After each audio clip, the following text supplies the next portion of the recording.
بسم اللہ الرحمن الرحیم۔ بلکہ اللہ کے رسول نے اور اللہ بزرگ برتر نے کہا ہے کہ استغفار کرو، استغفار کرو، کم از کم 1200 مرتبہ روز استغفار ہونا چاہیے، کم از کم، یہ مجربات میں سے ہے، اور زیادہ سے زیادہ 12,000 یومیہ استغفر اللہ، یہ بھی کافی ہے۔ استغفر اللہ ربی، ترمذی میں اوزائی نے کہا ہے، یہ بھی کافی ہے۔ استغفر اللہ العظیم، یہ بھی کافی ہے۔ بخاری کہتے ہیں استغفر اللہ واتوب الیہ، استغفر اللہ واتوب الیہ، استغفر اللہ الذی لا الہ الا هو الحی القیوم واتوب الیہ، استغفر اللہ العظیم الذی لا الہ الا هو الحی القیوم واتوب الیہ۔ جس نے 3 دفعہ یہ پڑھا غفر له ذنوبه وان كانت كزبد البحر، سمندر کے جھاگ کے برابر گناہ معاف۔ غفر له ذنوبه وان كانت كأوراق الشجر، درختوں کے پتوں کے برابر کیوں نہ۔ غفر له ذنوبه وان كانت كأيام الدنيا، دنیا کے دنوں کے برابر۔ وغفر له ذنوبه وان كانت كرمل عالج، جیسے ریت کا تودا، دشگو ڈیرے غر، ریت میں کتنے دانے ہو گئے، اتنے گناہ ہیں، لیکن استغفار آپ نے کہا استغفر اللہ العظیم الذی لا الہ الا هو الحی القیوم واتوب الیہ، استغفر اللہ العظیم الذی لا الہ الا هو الحی القیوم واتوب۔ آپ نے دنیاوی مسائل کا حل استغفار بیان کیا ہے، دنیاوی نہیں، دینی اور دنیا دونوں کے مسائل ہیں۔ سورۃ انفال میں اللہ نے فرمایا ہے کہ استغفار سے عذاب رکتا ہے۔ سورۃ ہود میں فرمایا ہے کہ طاقت تمہاری بڑھ جائے گی، استغفار کرتے رہو۔ سورہ نوح میں فرمایا انہ کان غفار، استغفار سے اللہ گناہ بخش دے گا۔ یرسل السماء علیکم مدرارا، باران رحمت موسلادھار برسے گا۔ وَيُمْدِدْكُمْ بِأَمْوَالٍ وَبَنِينَ، مدد کر دے گا تمہاری مال اور بیٹے دے گا۔ وَيَجْعَلْ لَكُمْ جَنَّاتٍ، اور تمہیں جنتیں دے دے گا۔ وَيَجْعَلْ لَكُمْ أَنْهَارًا، نہریں جاری کر دے گا۔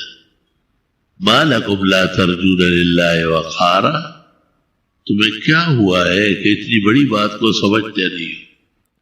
کہتے ہیں کہ اگر حضرت علی رضی اللہ عنہ، حضرت حسن بصری، شیخ عبد القادر جیلانی، معین الدین چشتی، سارے مل کے ان سے 100 مرتبہ کوئی مانگے، اس سے بڑھ کر وظیفہ نہیں مانگتے۔ یہ سب سے اعلیٰ وظیفہ جو اللہ خود دے رہے، استغفار کا۔ اور 5 سے لے کے 10 دن میں 10,000 مرتبہ استغفر اللہ ربی من کل ذنب واتوب الیہ، استغفر اللہ الذی لا الہ الا هو الحی القیوم واتوب الیہ۔ پھر 35 دنوں کے اندر 75,000 مرتبہ، اور پھر 40 دن کے اندر 1.25 لاکھ۔ کوئی دعا ایسی کائنات کی نہیں جو قبول نہ ہو، خاص کر رزق کی تنگی، مالی تنگی، سب کے سب چھٹ جائیں۔ دوسرا کام استغفار کا ہے مرادیں پوری ہونا، دعائیں قبول ہونا۔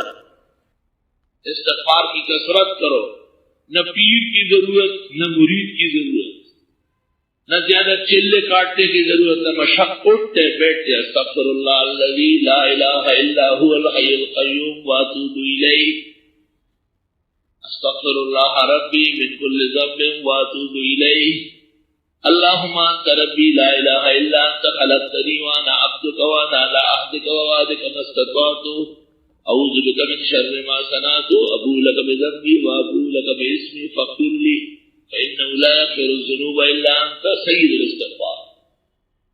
کچھ نہیں پڑھتے، وَدَ کنڈ زویا یسخ بویا، استغفر اللہ ربی استغفر اللہ ربی استغفر اللہ ربی۔ وقت تقسیم کرو، 10 منٹ استغفار پڑھو، 10 منٹ آیت کریمہ پڑھو. استغفار بلائیں ٹلا دے گا، مرادیں دلوا دے گا، اور آیت کریمہ دشمنوں کو اور ان کے سازشوں کو ٹھنڈا کر دے گی.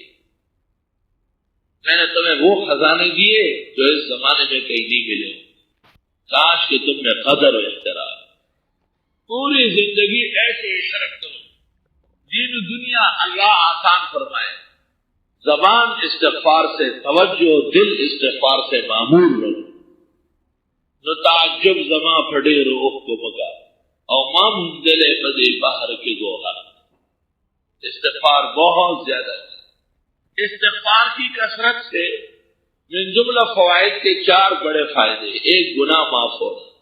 ہر طرح کا گناہ استغفار سے معاف، ہر قسم کا جسے گناہ کہتے ہیں وہ استغفار سے دھل جائے. استغفار کی کثرت ضروری ہے، قلت سے نہیں ہوگی. ہر نماز کے ساتھ کم از کم 100 بار.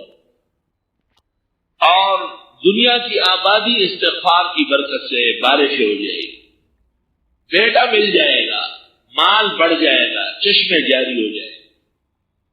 وہ انہار نہر جاری ہے. مفتی ظفر علی خان رحمۃ اللہ علیہ کے مزید قیمتی بیانات، علم حدیث اور تفسیر کی باتیں سننے کے لیے ابھی اس چینل کو سبسکرائب کریں، بیل آئیکن کو دبا دیں تاکہ ہر نیا بیان آپ تک فوراً پہنچ جائے. اللہ تعالی ہمیں ان باتوں پر عمل کرنے کی توفیق عطا فرمائے. جزاکم اللہ خیر. آگے زیادہ سے زیادہ شیئر کریں اور ہمارے چینل کو سبسکرائب کریں.